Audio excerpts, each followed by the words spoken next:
your Fell For It Again compilation? I did vote for Mr. Trump. Deporting the criminals is a great policy. These foundations are poured, ready to go, and we can't even start the construction on them. But we voted for the American dream, and unfortunately, right now, we're not seeing that. For months, federal agents have been sweeping up workers at construction sites in South Texas. ICE has raided us anywhere between 10 to 15 times throughout different subdivisions. Now, work sites across the Rio Grande Valley have ground to a halt. And that's got some Trump supporters in this midterm battleground changing their minds. These people would just show up to our job sites with no warrants, taking all our workers, even the workers with proper documentation.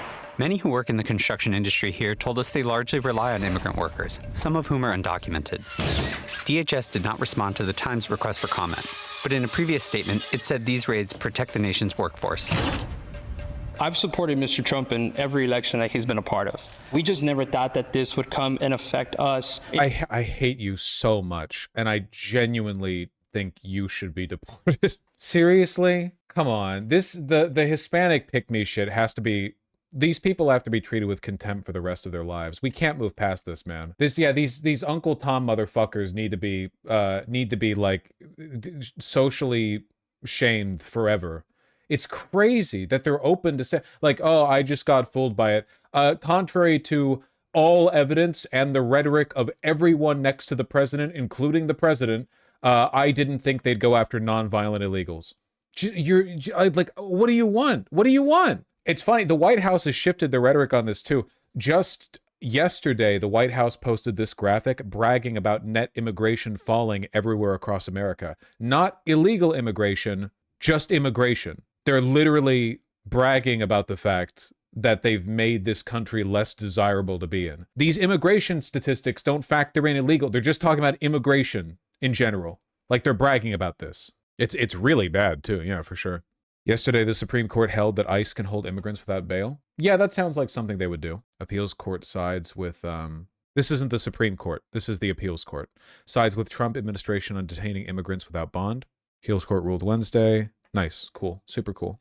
Yeah, I'm not risking traveling to the US anytime soon. You really shouldn't. You shouldn't be here. In the construction industry, but most importantly, affect our economy here in South Texas. We are seeing a reduction of almost 60% of our volume on the residential side of our business. We applied for bankruptcy in December. We saw a drop in sales of about $5.3 million. For 40 years, we had never laid anybody off, and until this happened, we were forced to. And beyond construction, local businesses say fear is keeping shoppers at home. And there's been a lot of loss of sales because of that. It killed us this year. Construction is one of the main pillars to the economy here. Everybody's hurting. In the Rio Grande Valley, two of President Trump's top priorities, the economy and mass deportation, are colliding as ICE raids upend the construction industry. And at a parade along the U.S.-Mexico border, Democrats are trying to capitalize on voters' frustration. The economic implications are huge. I know that guy. People who voted for Trump are no longer doing it because they can't afford to do it anymore. For decades, the Rio Grande Valley, where more than 80% of the population is Latino, reliably voted for Democrats. Then in 2024, voters here swung further toward President Trump than almost anywhere else in the country. You know, I think Democrats stopped showing up here. They took this community for granted, and so when Republican politicians showed up and made big promises, people took a chance. A year later, we're seeing those promises weren't kept. So we were going to build 196 apartments here in a year, but because of all the ICE raids and all the enforcements that we've been seeing, it's going to take us 3 years now to go ahead and finish this development. County property records show these slowdowns have spread throughout the industry as banks that lend to home builders report fewer transactions. We were seeing certain banks that did that kind of lending suddenly have much slower activity. Those numbers were declining about 30 to 40%. We weren't sure why exactly, and I started asking some of these lenders, what is going on? We found out that they were struggling to keep their people. Dumbass voters. You know what pisses me off the most? I don't think it had to be this way. I have no way of verifying this.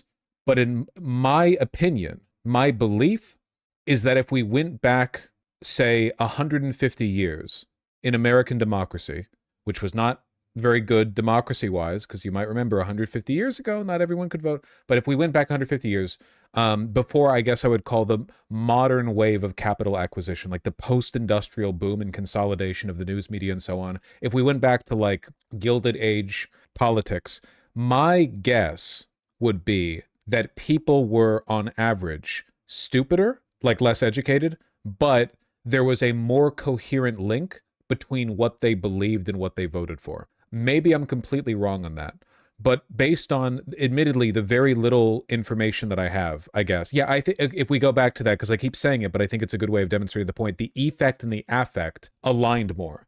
I'm not saying that they made better decisions. It's more that like the people who wanted a thing were pitched to by politicians offering the thing.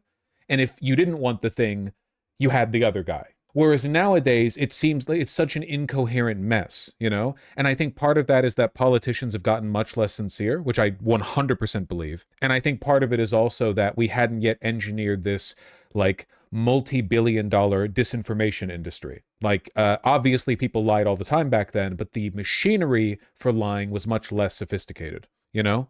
Maybe I'm completely wrong on that. I want to believe that it is possible for democracy to function without a Hispanic guy being like, well, I didn't think he'd go after all the illegals, when he kept saying he would. You know, I have to believe it can be better than this. But if this is all democracy can be, then no, I don't really believe in it, I guess. I guess I would just prefer a more managed democracy, just like in a different direction. I need like a hope pill. I need to remember, I want to believe that it can be better than this. You know what I mean? But man, it is really fucked. I know the long arm of the capital class extends far and wide, but like even in countries like the Netherlands, or Sweden or Finland or Norway, they still vote in retard populist racists because they got radicalized on like, ooh, Somalis are coming to your country or whatever. The Syrian refugee crisis led to a big rightward shift, even in countries that are relatively much more democratic than the United States. Again, I blame the internet. Yeah, I know, and the internet's definitely part of it. I don't know, like, how much do you have to tweak the numbers? How much better do you have to make all the priors before you get the right outcomes? You know what I mean? Weren't they much more xenophobic than today? Yeah, but like, in terms of how healthy your democracy is, I think it's healthier for xenophobic voters to vote for xenophobic politicians who pass xenophobic policies than for dumbass fucking Hispanic dudes to be like, well, I didn't know he'd go after all the illegals, because that refers to a disconnect between the intentions of the voter and the outcome of the policy that the voter voted for implements. You know what I mean? It means that it's more difficult to track the relationship between what you believe and what you want and what the government actually does, which kind of is like definitionally what the democracy is supposed to do. You know what I mean? Everywhere is the same. Orban has made a career of it and nobody wants to live in the country, not even Hungarians, and he's won like 5 to 6 elections. Yes, here. Or like Britain, dude. Like Britain has been fucking raped to death by austerity policies over the past 25 years. And then they keep voting in people who keep doing the same things. Like, from Blair to the Tories, all fucking 50 of them that have been prime minister in the past 20 years, to Starmer, they're all like the same guy. They literally are. And then the reform candidate is like, we're also going to prioritize the pensioners and do austerity politics. And then fucking the working class party, Corbyn's party that fell to the wayside the moment they announced and then didn't change their fucking name. They were also like, we're going to raise more money for the pensioners. Your party, yeah.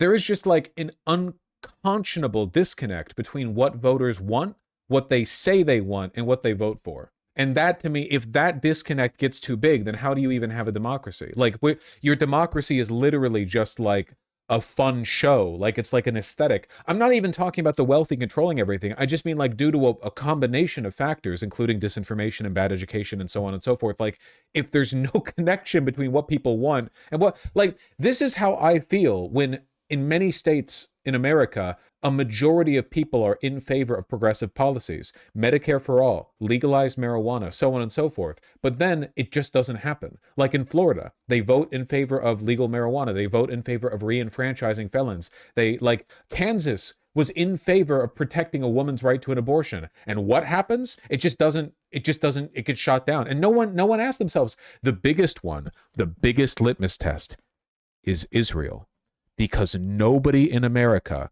wants to tank the global economy so Israel can rebuild its biblical borders. Nobody in America wants that. Nobody in America wants that. But every politician will die before they criticize it. They would rather fall on their sword than criticize it. They will all, Democrats and Republicans in lockstep, consciously lie over and over and over again to protect the same group of genocidal maniacs. It's the same in Japan to the LDP. Yeah, it is the same in Japan, 100%. Yeah, everyone knows the country's been on the downturn for decades, but they keep voting in the same fucking people. Yeah, this is what, I want to believe in democracy, so I need to believe there is a way of structuring a modern economy and a modern society so that you don't have this ridiculous disconnect between voters' perceived self-interest, actual self-interest, and what the government actually does. I need a hero. I need a hero. You can't construct a utopia. I am not asking for a utopia, man. I think I'm asking for a very reasonable bar here, which is a relationship between the voters' self-interest, perceived self-interest, and the positions of the candidates that they elect. That's all. I think that's very reasonable. It's the point of the system. People on the jobs because of ICE. In February, Mario requested a meeting with ICE through his congressional representatives. He went to Washington, D.C. with a few other builders and pleaded with them to ease up on job sites in South Texas. They basically told us that if a construction site is not fenced in, it's considered public property, and that's why they don't have to show a warrant. So we started fencing in all our properties. He said that after the meeting, ICE activity at job sites did decline, but the damage had already been done.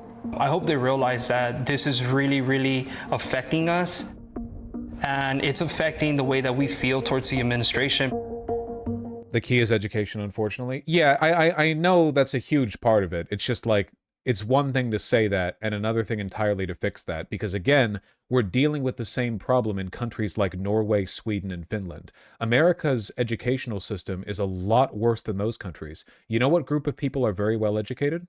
The Japanese. And yet, the Japanese has been a one-party de facto authoritarian government for like 80 years, where the country keeps going downhill, but then they keep electing the same guys over and over. So like, it's bad education, it's alienation, it's disenfranchisement, it's apathy, it's so many things. Don't you think the cancer is nationalism? I mean, that's a part of it, but that's only a tiny part of it, you know? I mean, it's such a bad, I don't know. It seems like it's happening all over. I don't know. Maybe democracy was never going to work. I don't know.